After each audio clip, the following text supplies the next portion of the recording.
স্নান করেই সাজুগুজু করে নিলাম, আজ একটু বেড়াবো। তার আগেই মামনের বাবা স্নান করে পুজোটা সেরে নিয়েছে। আজ যেহেতু ডাল পুরি খেয়েছিলাম সকালে, আমার আর পুজোটা করা হয়নি।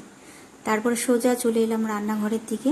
আজ একটু মটন রান্না করব, শুধুই মটন করব, আর কিচ্ছু না, কারণ একদম সময় নেই, একটু বেড়াবো বললাম আগেই।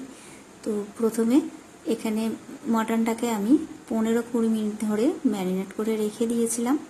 আর এখানে 750 গ্রাম মটন আছে, সেই বুঝেই আমি মশলাটা দিয়েছি। এইভাবে রেখে দিয়ে তারপরে প্রেশার কুকারের মধ্যে মটনটা ঢেলে দিলাম। আজ আমি প্রেশার কুকারের মধ্যেই মটনটা কষাবো আর কি। যখন একদম কষানো হয়ে যাবে, আলুটা দিয়ে দিলাম। আলুটা দিয়েও আবার ভালো করে আর একটু কষিয়ে নিয়ে দিয়ে দেব গরম মশলা আর উষ্ণ গরম জল।